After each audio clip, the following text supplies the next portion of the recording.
Dieu de gloire et de bonté, nous voulons te magnifier en ce jour. Nous voulons élever la voix pour t'adorer, pour te dire merci. Merci pour ton amour, merci pour ta fidélité, merci Seigneur pour ta présence dans nos vies, Seigneur. Seigneur, tu as été avec nous tout au long de cette semaine, Seigneur. Tu nous as préparés, Seigneur, à vivre ce jour de jeûne, à observer ce jeûne dans ton intimité. Seigneur, tu nous as préparés à aller en ta rencontre et nous avons communié avec toi. Nous te disons merci. Nous te bénissons parce que Seigneur, tu nous as conféré la force nécessaire, la puissance nécessaire pour marcher triomphalement, Seigneur, dans le mois de septembre. Dieu de gloire, nous te disons merci parce que tu nous relèves, tu nous restaures, tu nous réétablis, Seigneur. Béni sois-tu pour tout ce que tu fais pour nous. Merci pour le sang précieux de Jésus-Christ qui est notre partage, la couverture du sang de Jésus-Christ qui est notre partage sur nos familles, sur nos projets, nos activités, nos emplois, nos idées, Seigneur. Je te dis merci pour cet amour grand. Merci pour cet amour sans faille. Merci pour ta protection. Que ton nom soit magnifié. Seigneur, nous sommes heureux de t'avoir comme Dieu. Nous nous réjouissons et nous sommes dans l'allégresse. Voilà pourquoi nous voulons t'exalter. Nous voulons t'élever. Nous voulons te célébrer. Nous voulons te donner toute la gloire, Dieu de bonté. Merci pour tout ce que tu as accompli dans nos vies. Merci, Seigneur, pour tes merveilles dans nos vies. Merci pour tout ce que tu as prévu encore faire dans nos vies. Je te rends toute la gloire pour chacun de tes enfants sur cette plateforme Priorité à l'Évangile C. Tu connais, Seigneur, la vie de chacun. Tu connais le cœur de chacun. Tu connais le besoin de chacun. Tu connais les désirs, les aspirations de chacun. Seigneur, tu nous connais tellement. Toi qui nous as envoyés sur la terre en mission, Seigneur, tu nous connais et tu nous accompagnes. Jésus nous a dit, il dit, je suis avec vous tous les jours jusqu'à la fin du monde. Voilà pourquoi nous sommes dans l'assurance, nous sommes dans la paix. Jésus, nous te disons merci parce que ton nom règne dans nos vies. La puissance de ton nom règne dans nos cœurs, dans nos vies. Seigneur, à chaque fois que nous bougeons, que nous nous déplaçons partout où nous sommes, ton nom, la puissance de ton nom règne dans nos vies. La Bible dit que il n'y a pas de nom, il n'y a pas un autre nom qui a été donné sur la terre et par lequel les hommes doivent être sauvés si ce n'est le nom de Jésus-Christ. Et la Bible dit que Dieu a fait de toi le Christ et le Seigneur. Dieu t'a oint, ô Seigneur Jésus. Il t'a donné l'Esprit sans mesure et il t'a établi comme Seigneur de tous les hommes. Et tu nous as sauvés, Seigneur Jésus. Voilà pourquoi nous nous réjouissons de t'avoir comme Seigneur et Sauveur. Nous te bénissons, nous te disons merci. Merci parce que tu nous saisis la main et tu nous conduis dans un endroit sûr. Tu nous conduis dans cette vie jusqu'au royaume des cieux, dans l'éternité avec toi. Nous te disons merci et nous nous recommandons encore à toi aujourd'hui, Seigneur. Chacun de nous veut se confier à toi, Seigneur. Nous voulons marcher avec toi. Nous voulons aller avec toi. Nous voulons te découvrir les profondeurs de ta personne, Seigneur. Nous voulons te connaître, Jésus. Nous voulons t'aimer, Jésus. Nous voulons vivre pour toi, Jésus. Nous voulons vivre pour la gloire de ton nom, Jésus. Tu as dit aux disciples, tu dis, vous recevrez une puissance, celle du Saint-Esprit. Et alors vous serez mes témoins. Roi de gloire, nous également, nous voulons être des témoins. Sur cette plateforme, chacun de tes enfants veut être des témoins. Seigneur, nous te bénissons de ce que tu remplis nos vies de témoignages, afin que nous soyons des témoins véritables. Fais-nous vivre à la gloire de ton nom. Tu connais la vie de chacun, là où chacun se trouve, le pays où chacun se trouve, Seigneur. Tu nous localises et tu nous connais et tu nous couvres de ta protection. Tes anges se déploient afin de venir monter la garde autour de nous, même lorsque nous dormons. Nous te bénissons, nous te disons merci, parce que tu es Dieu, parce que tu es Seigneur, parce que tu es le roi de gloire, parce que tu es le Dieu tout-puissant. La Bible dit dans le livre de l'Apocalypse que tous les anges, les archanges, les myriades et des myriades d'anges et d'archanges, les 4 êtres vivants et les 24 vieillards, et tout ce qui vit et respire sur la terre, sous la terre et dans les airs, ont commencé à t'adorer, à te célébrer, à te donner gloire, louange, parce que tu es le seul qui a été trouvé digne de donner ta vie, de racheter les hommes de toute tribu, les hommes de toute nation, les hommes de tout peuple, les hommes de toute langue langue. Seigneur, tu as donné ta vie. Et par ton sang, tu nous as rachetés. Voilà pourquoi nous t'appartenons. Et nous voulons vivre comme t'appartenant. Seigneur, même dans nos sommeils, nous voulons t'appartenir. Partout, nous voulons t'appartenir. Quoi que nous fassions, nous voulons faire toutes choses pour la gloire de ton nom. Nous voulons marcher avec toi, Jésus. Relève-nous, Seigneur. Relève-nous encore et encore. Nous voulons marcher, Seigneur, sur la tête de l'ennemi. Élève-nous plus haut, Seigneur. Élève-nous au-dessus de la maladie. Élève-nous au-dessus des œuvres du malin. Élève-nous au-dessus et au-dessus des démons. Élève-nous encore et encore. À travers ces petits moments de jeûne, Seigneur, mets-nous au niveau supérieur de la spiritualité, Seigneur. Élève-nous spirituellement, roi de gloire. Nous voulons marcher avec toi. Nous voulons constamment que ton nom règne dans nos bouches, Seigneur. Nous voulons déclarer toutes choses à la gloire de ton nom. Nous voulons déclarer toutes choses en ton nom. Nous voulons décréter toutes choses en ton nom. Nous voulons marcher, Seigneur, par ton nom. Nous voulons dominer le camp ennemi par ton nom. Dieu de gloire, nous te supplions maintenant. Viens et remplis chacun de nous. Je te prie pour mes frères. Chacun à l'endroit où il se trouve, peu importe la situation qu'il est en train de vivre.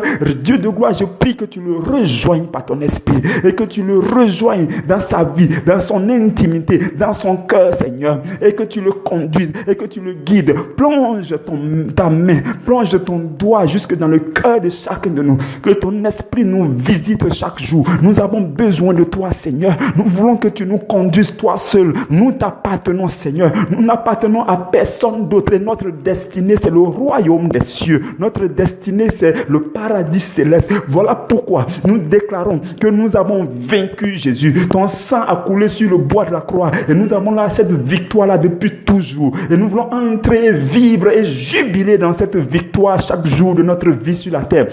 Seigneur, nous voulons marcher avec toi. Nous voulons marcher avec toi. Nous voulons témoigner de toi. Nous voulons te célébrer chaque jour.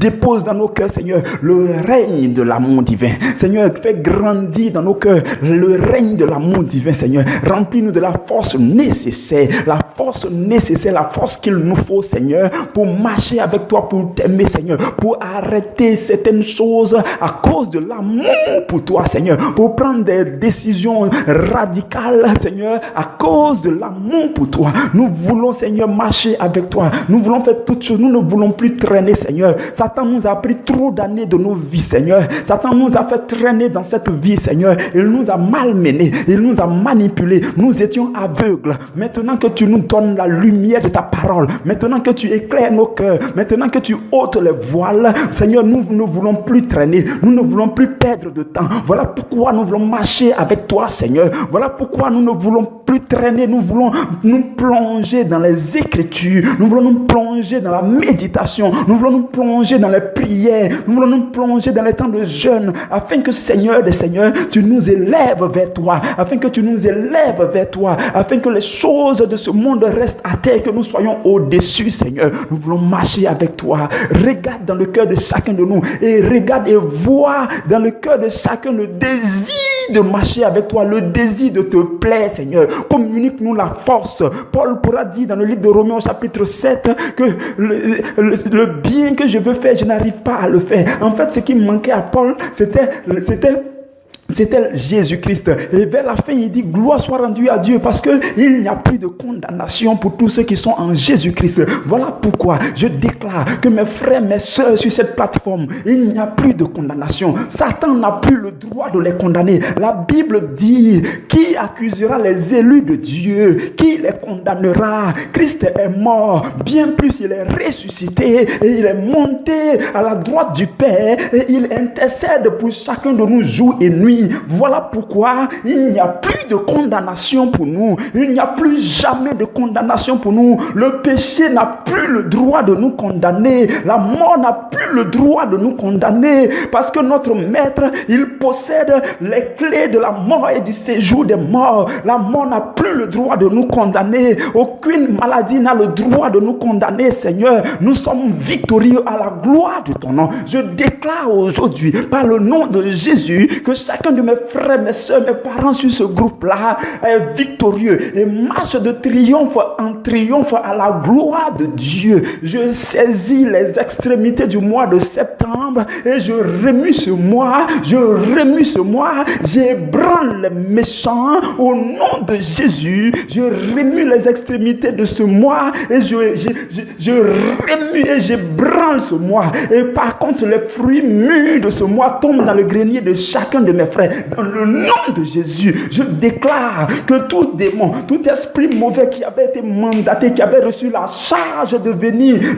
attaquer, de venir porter atteinte à la vie de quelqu'un dans cette famille, ce démon-là, à l'instant même où je parle, dans le spirituel, ma voix sonne et le feu du Saint-Esprit se déclenche et ça bat sur ce démon au nom de Jésus. Voilà pourquoi je nettoie par le feu du Saint-Esprit et par le sang de Jésus le chemin qui mène depuis aujourd'hui, en passant par le 1er septembre jusqu'au 30 septembre. Je déclare que ce chemin est libre. Je déclare que ce chemin est libre. Tous les obstacles sont ôtés au nom de Jésus. Toute forme d'embuscade est ôtée au nom de Jésus. Mon frère, ma soeur sur ce groupe-là marche dans le sang de Jésus. Au nom puissant de Jésus, nous sommes plus que vainqueurs. Nous sommes plus que vainqueurs par celui qui nous a sauvés. Il nous a donné, il s'est livré pour nous. Il a donné sa vie pour que nous ayons la vie. Et nous l'avons en abondance. Nous marchons dans la vie spirituelle, la vie Zoé. Nous marchons dans cette vie et nous triomphons. Voilà pourquoi je maudis la maladie dans la vie de chacun. Au nom de Jésus-Christ de Nazareth, je proclame que la main de Dieu touche chacun et restaure chacun dans le puissant nom de Jésus-Christ de Nazareth. Béni sois-tu, Seigneur, de ce que tu es notre Dieu. Magnifié sois-tu, Seigneur. Que la gloire te revienne. Tu es le Seigneur des Seigneurs. Tu es sans pareil, Seigneur. Tu es le Dieu des dieux. Nous voulons t'aimer. Nous voulons te suivre. Tu es le seul, Seigneur. Personne ne peut te découvrir.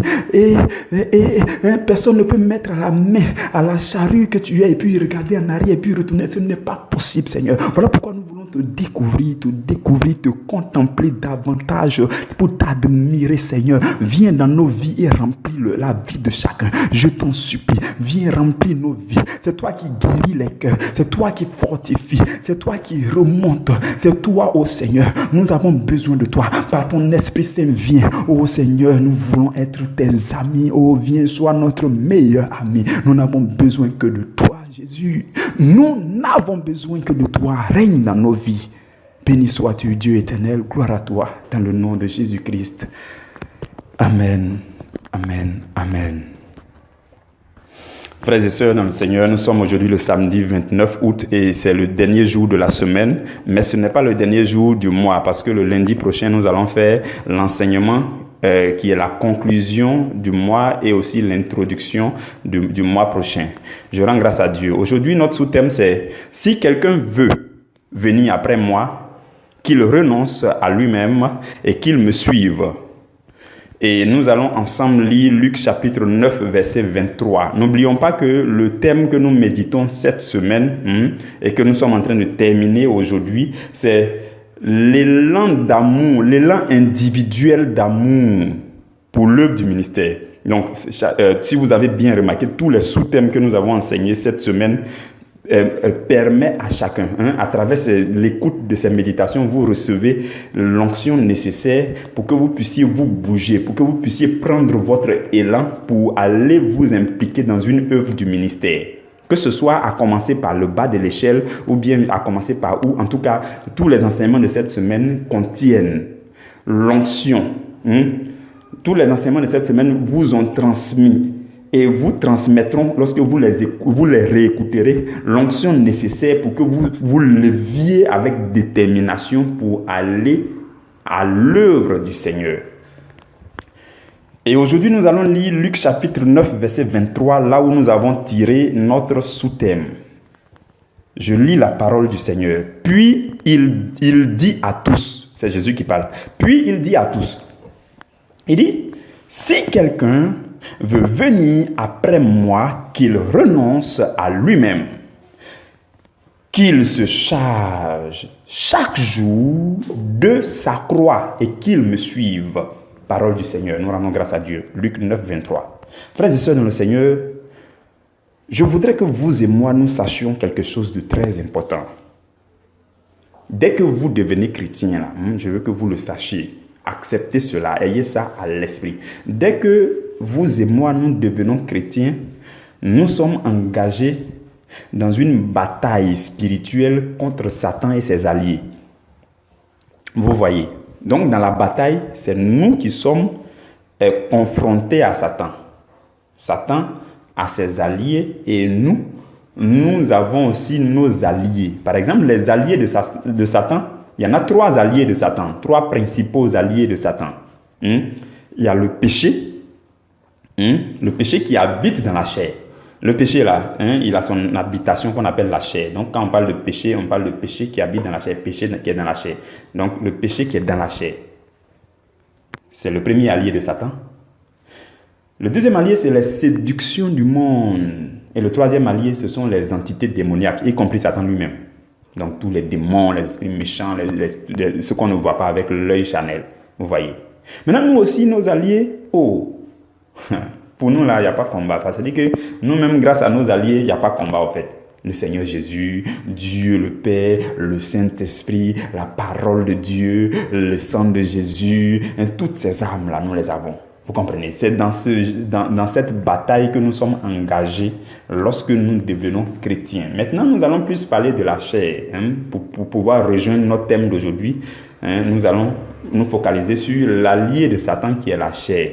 Voyez-vous, la Bible dit dans Romains chapitre 7, verset 20.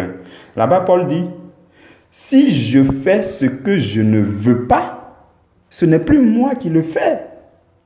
C'est le péché qui habite en moi. » Le péché qui habite où? En moi. Vous voyez. Et si vous voulez avoir plus de précision, vous allez voir que le péché habite dans la chair. Parce que dans Romains chapitre 8, verset 3, la Bible dit Dieu a condamné le péché dans la chair, en envoyant à cause du péché son propre fils dans une chair semblable à celle du péché. Donc, le péché, il est vrai que le péché habite en nous, mais là où le péché habite de façon plus précise, c'est dans la chair.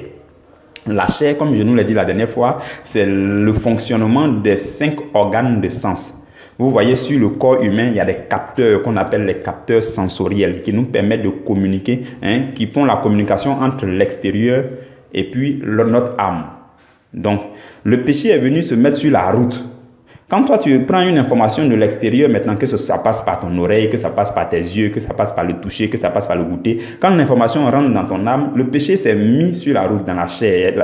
Et puis le péché, lui, il souille l'information. Il corrompt l'information. C'est ça le rôle du péché. De sorte que l'information qui arrive à l'âme là est une mauvaise information et l'âme prend des mauvaises décisions et l'âme se dégrade, le corps aussi, et puis tout va mal. C'est comme ça. Vous comprenez? Maintenant, je veux que vous compreniez quelque chose de fondamental.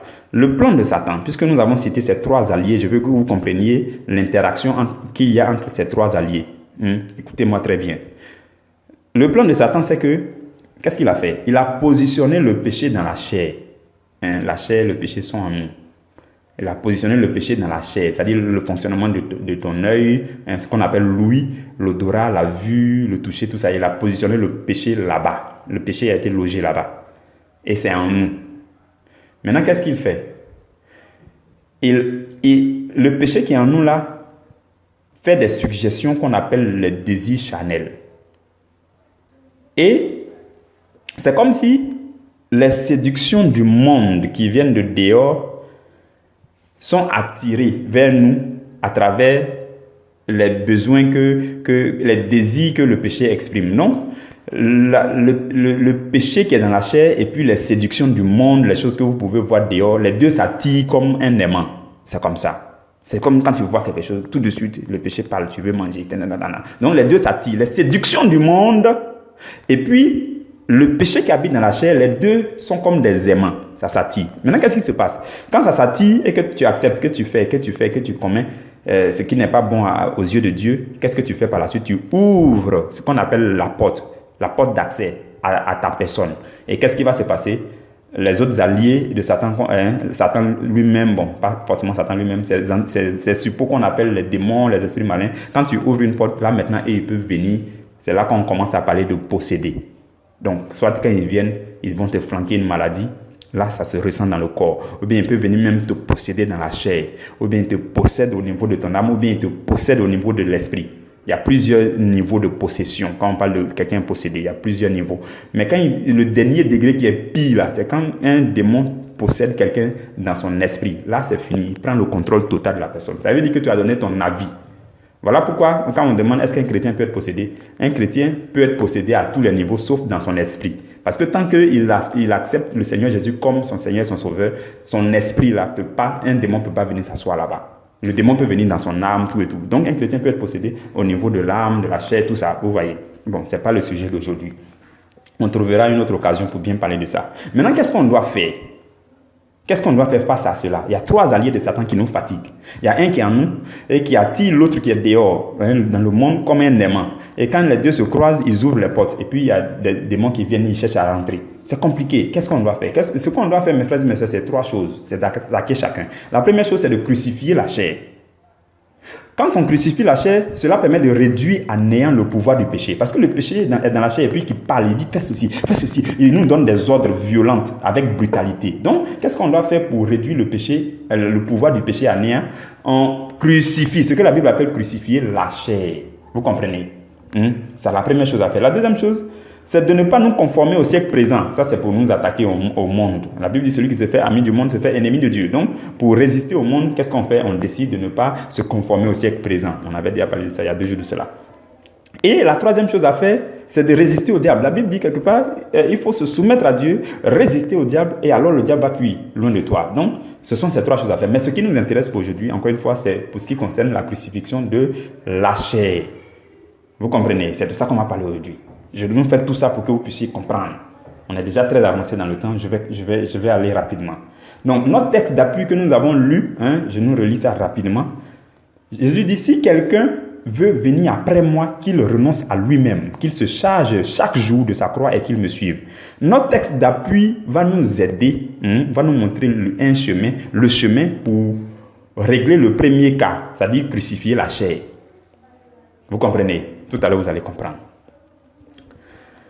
Dans le verset, Jésus dit que celui qui veut le suivre doit renoncer à lui-même. Renoncer à lui-même là, ça veut tout simplement dire qu'il faut reconnaître la voix du péché qui parle à travers la chair. Il faut reconnaître ça. Et puis il faut lui résister, il faut lui dire non. Le péché, quand vous lisez le livre de Galates au chapitre 5, la Bible parle des œuvres de la chair. Les œuvres de la chair, par exemple on dit l'impudicité. Ce qui se passe, c'est que quand toi tu veux t'habiller, l'impudicité, ça veut tout simplement dire manque de pudeur. Ça veut dire que tu manques de pudeur. Donc quand toi tu t'habilles là, tu as tendance à laisser tes parties intimes dehors. On ne sait pas pourquoi. Maintenant quand tu t'habilles là, le péché parle. Et puis la voix qui te fait que, et puis quand tu t'habilles, tu veux monter les choses, ou bien tu veux porter une jupe mini, ou bien tu veux laisser tes parties intimes dehors là. Cette voix là, c'est le péché qui est dans la chair qui te dit ça. Et son œuvre qu'il veut accomplir, on appelle ça l'impudicité. Ou bien l'impureté. Toi, quand tu parles, tout ce que tu dis là, il y a des saletés dedans. Ou bien tes pensées même sont impures. Tes actions sont impures. Ce qui te pousse à ça là, c'est le péché qui est caché dans la chair là, qui te fait faire ça. La Bible a cité plein d'œuvres de la chair. Si vous les lisez très bien, ces œuvres-là s'accomplissent lorsque le péché élève la voix dans la chair pour nous donner des ordres violents, pour dire faut faire ça, faut faire ça. Et puis toi, sans trop te contrôler, tu te mets à les faire. Et puis tu commences à faire beaucoup de choses, la jalousie, l'animosité, les disputes, les divisions, les ivrogneries. Vous voyez, donc c'est de reconnaître que, c'est de pouvoir identifier la voix du péché en toi. Ça, c'est la première chose. Ça fait partie de renoncer à soi-même. Renoncer à soi-même là, comprenez que ça veut dire qu'il faut résister à sa chair, le péché qui est dans sa chair. Quand on dit à soi-même là, on parle de ta partie, cette partie là.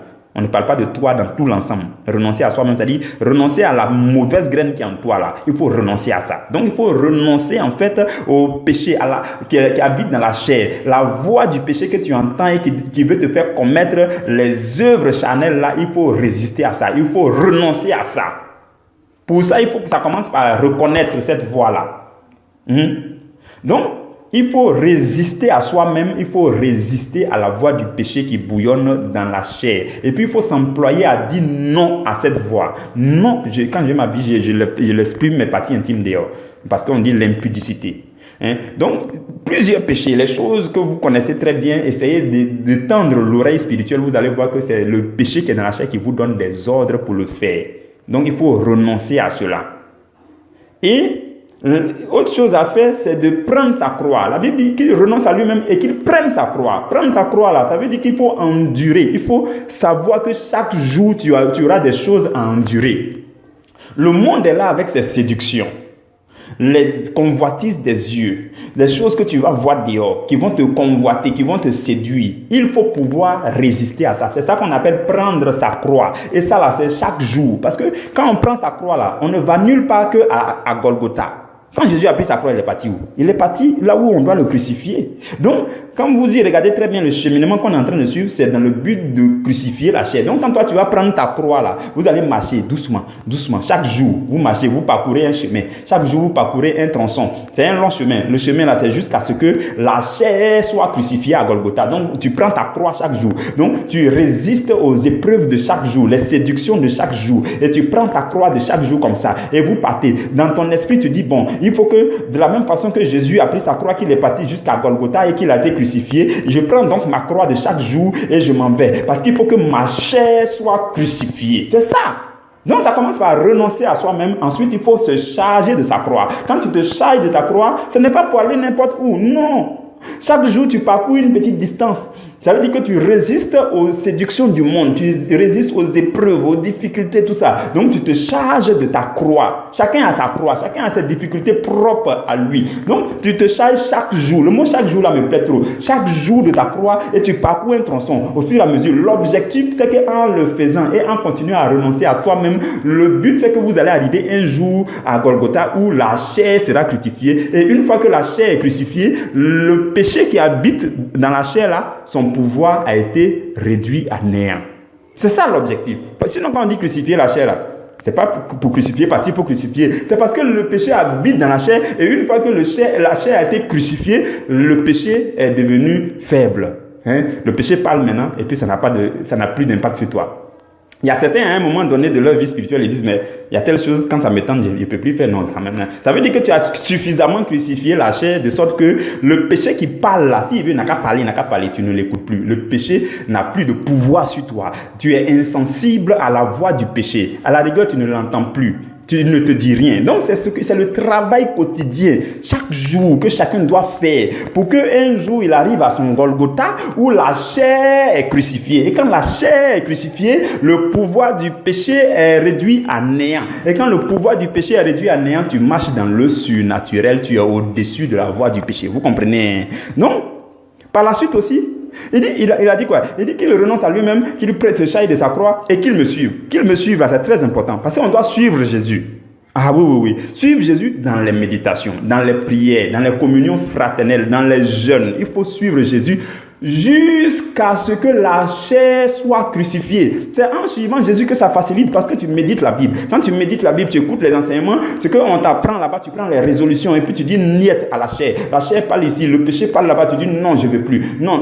Et puis au fur et à mesure, tu marches jusqu'à un jour, tu vas arriver à ton Golgotha où la chair est crucifiée, la voix du péché, le péché n'a plus de voix et tu pourras dire, oh mort, où est ton aiguillon? Oh mort, où est ta puissance? Oh mort. C'est-à-dire que là, tu es au-dessus du maximum.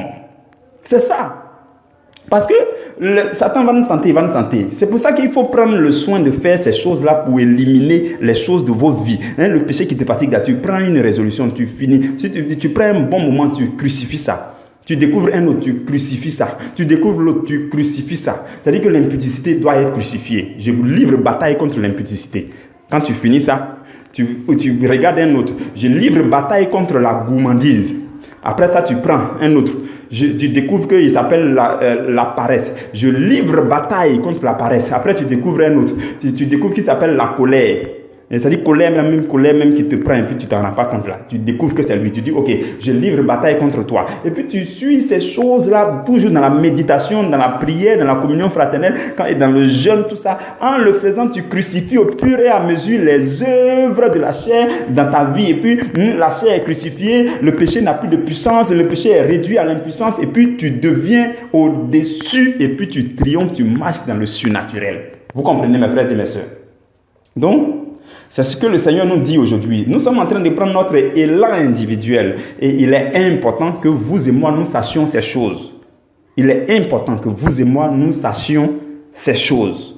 Parce qu'il faut crucifier la chair. Si tu crucifies, tu ne réussis pas à faire travailler la chair, à crucifier la chair pour réduire le péché à l'impuissance. C'est le péché qui va appeler les séductions du monde. Les deux vont s'attirer comme des aimants. Et puis quand les deux vont s'attirer comme ça, ils vont se coller là. Il y a une porte qui s'ouvre à Satan. Et puis Satan dit, bon, tel démon, toi, il faut partir parce qu'il a ouvert une porte. Et puis il vient s'asseoir en toi et puis il te fatigue. C'est comme ça que la chose se passe dans le spirituel. Vous comprenez? Donc ce que nous on a à faire, ce que nous on peut maîtriser, on maîtrise. C'est sur ce côté qu'on travaille. Les démons et autres Satan, là, eux, on ne les voit pas. Pour le moment, ce qu'on connaît, c'est les séductions du monde et puis la chair même qui est en nous. Donc nous, on commence par travailler par ceux-là.